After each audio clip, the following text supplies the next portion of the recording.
మాట్లాడితే మమ్మల్ని mega family, వీళ్ళు తప్ప ఇంకెవరు ఉండరు అనేటువంటి అలా కొంతమంది ఫ్యామిలీస్ మీద ఈ పనికి మాలిన మాటలు మాట్లాడే ఎదవలు చాలామంది చూస్తారు. మాకు అలాంటి ఫీలింగ్ లేదు.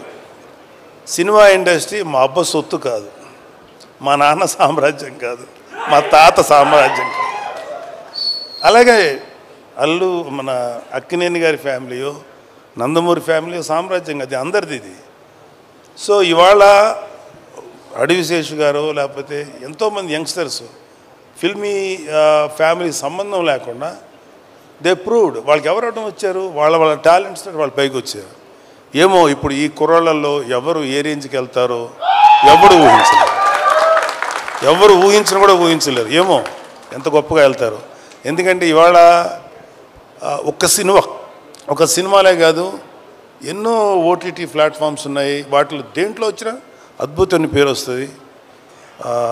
సో ప్రతి వాళ్ళు ఫస్ట్ ఏంటంటే ఒక మంచి కంటెంట్ ఉన్న సినిమాకి, కథ ఉన్న సినిమాకి ట్రై చేయండి.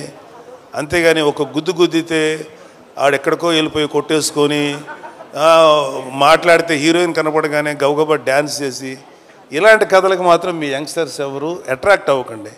కంటెంట్ ఏంటో చూడండి. ఆ విషయంలో నాకు శేషు నచ్చుతాడు అండ్ వరుణ్ బాబు నచ్చుతాడు. ఈ మధ్యన మా తేజు నచ్చుతున్నాడు. విరూపాక్ష చేశాడు కాబట్టి చెప్తున్నాను. అంటే అంతకుముందు మా తేజు కొంచెం కమర్షియల్గా వెళ్ళాడు, తర్వాత విరూపాక్ష నుంచి తన ట్రెండ్ మార్చేసుకున్నాడు. విరూపాక్ష అండ్ ఇంకొకటి ఏదో రిపబ్లిక్ ఇలాంటివి చేశాడు.